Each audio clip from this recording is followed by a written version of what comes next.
various libraries. But again, I must stress that this will include the wider use of community volunteers in all the libraries to make it work. And I'm pleased to report that I've received firm offers of support from this community, including the pupils and the head of Easingwold School and from the U3A. And I've said all along that I'm confident that Easingwold Library will stay open and will be as good as it is now, or even better. Why not? I have been criticised for not saying more in the press, but I did not want to do this until the end of the consultation. I have, however, replied to everyone who has contacted me directly, and there have been many. I have encouraged everyone to give a positive response to the consultation and to express the support for the library to continue and the way that Easingwold will support it. As for the consultation, it would not be possible to consult unless some proposals were put forward as a starting position, but I can assure everyone that you will be listened to, and you are being listened to. Thank you.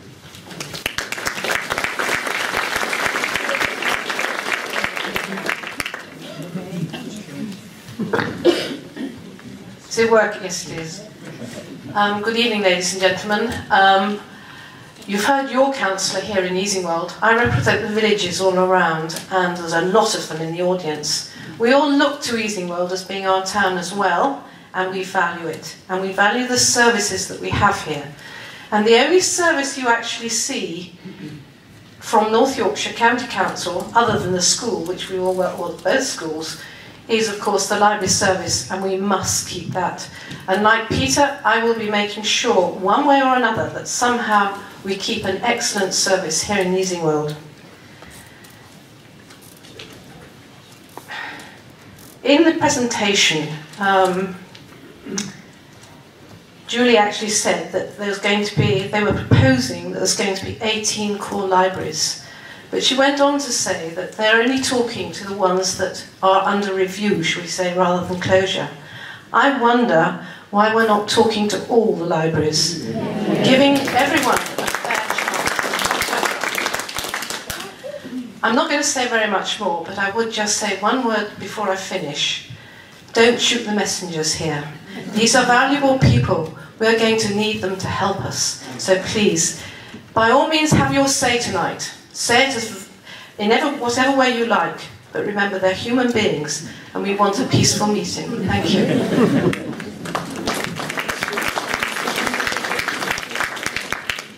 Thank you. There is one other person in Easingwold who has been spearheading the attempts to keep this library open, collating information, opening a Facebook account, and various other activities. And I think, Beverly, you have some more letters to add to the growing pile. If you'd like to bring those forward at this point before we start the questions. Yes, please.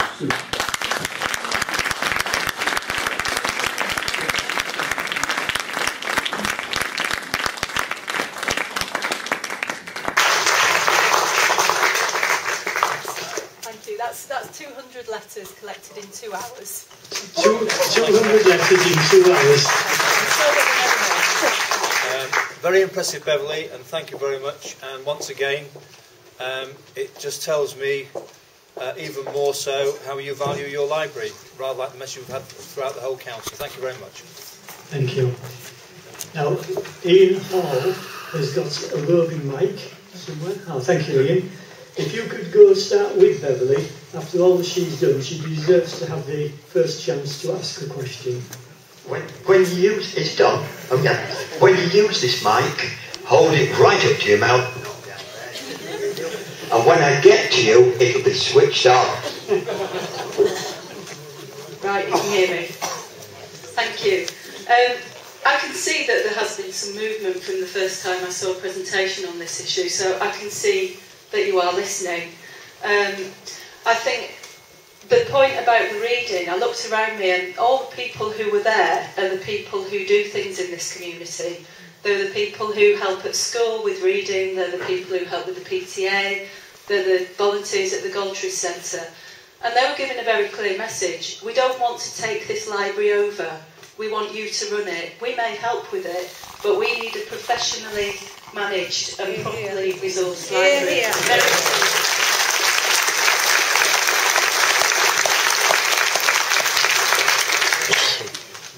You've answered part of the question that I was going to ask about spreading the pain, and I'm glad that you're looking at that. I think I'd like to know really from councillors whether they have had proper information, properly costed alternatives around what some of the different approaches might be to spreading the pain. Looking at things like income generation opportunities, co-location of services within buildings, all sorts of very creative things that are being done in other areas to try to keep libraries open. Have councillors had that range and depth of information? I would comment York, Hull, Northumberland are all managing to keep their libraries open. Why not North Yorkshire? And then finally, what I'd like to just comment on is you've talked a lot about the cuts that you've made in recent years to library services. And I think you're saying that the cuts this year are fair, but really, given that background, given the substantial cuts within library services in the last few years, is it fair and proportionate for it to face a 31% cut to the budget now, particularly as the total library spend is only 2% of the overall budget and is going to have a very insignificant impact on the overall savings, but a huge effect on communities? Thank you.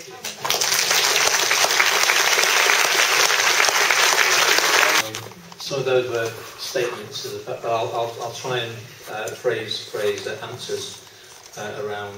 I'm sure Julie wants to add something, and members may want to add some, but I'll try and answer the question for them. I take your point about one of the messages we've got from going around Beverley has been around professional support that libraries would get. We've achieved that in other places where with local support and one size won't fit all, but with a variety of volunteers and with some professional support that is there on a constant basis. It doesn't walk away. It has been achieved. We are not predefining what that model might look like for Easingwold. What we'd like to do is get round the table with you and talk to you about what's possible and what's not, and also to bring to that table once the consultation period is over, if you're willing, to thrash out that detail. But there's been absolutely no intention to cut off the umbilical cord. I can guarantee that part of the offer that will be North Yorkshire's will be to give you not only obviously the books, support with building costs, but also that professional support that communities are asking for.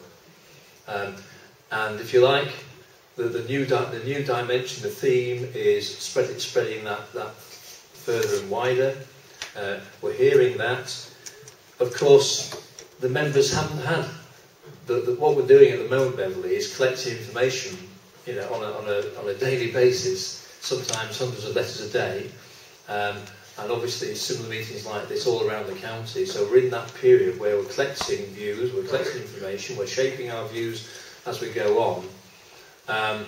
But what we haven't done yet is taken a variety of different options to members, because we're still in the middle of that consultation period. Obviously we are shaping ideas as we go on, and it will be ready by the time we get to the end of February, probably towards the middle of March. We'll be bringing forward options for members to look at that are along the lines that you've described.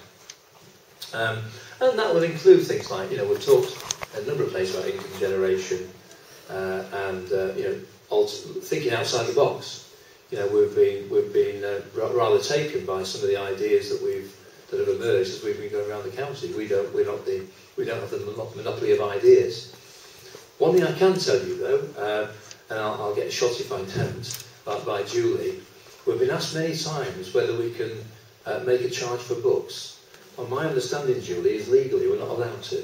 Now she can explain the reason why, but apparently that is frankly, as a non-librarian, that was one of the things that I wanted to do rather earlier on. But wasn't allowed to because of the rules and regulations. If there are ways round increasing our income generation to pay for some of these budget reductions, then obviously we want to do that. Are the cuts fair? Well, actually, no, they're not. I don't think anybody's up here thinking that the cuts are fair overall. But what I can tell you is that although Julie's part of my directorate found £1 million savings over the past three years, the rest of the directorate found 12 million. So, and that is efficiencies in adult social care and a range of back office and infrastructure costs that were taken out. So I think that in the context of the whole, what we're certainly not doing is loading the cuts unfairly on the library service. But what we are trying to do is, rather than slash and burn, in other words, doing what a lot of other authorities are doing. I hear what you say about York, and maybe their settlement's been a bit more favourable in that regard. But what I can say to you is there are a number of councils around this country that are simply closing libraries, period. There are some councils that are not even going through a proper consultation process. That is not what we're about.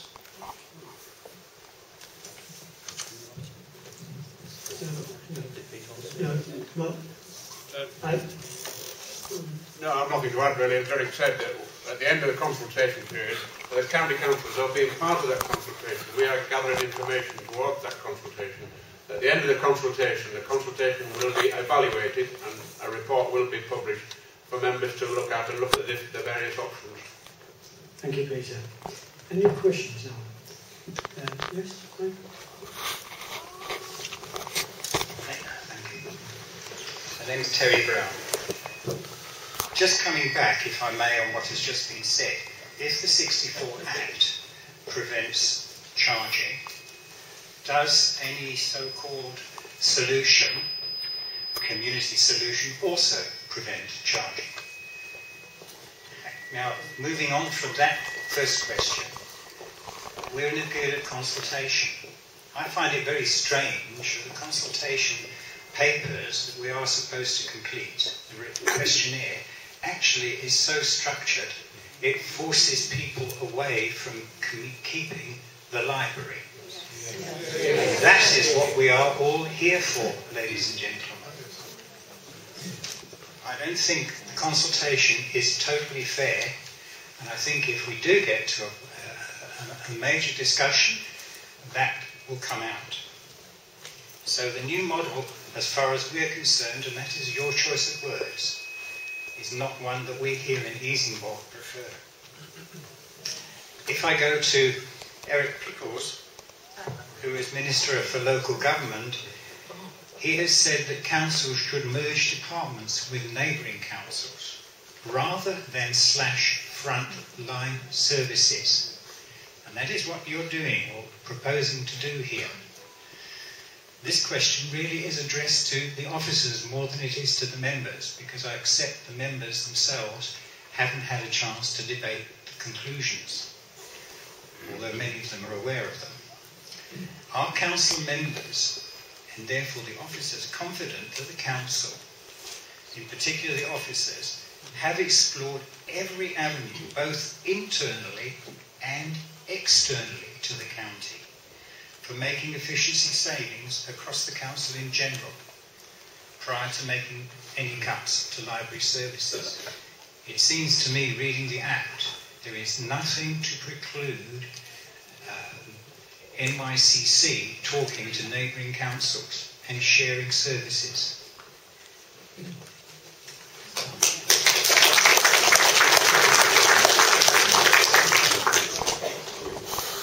Okay. As far as the 64 Act, I mean, I'll ask Julie to answer that, because she's much more knowledgeable on that than I am.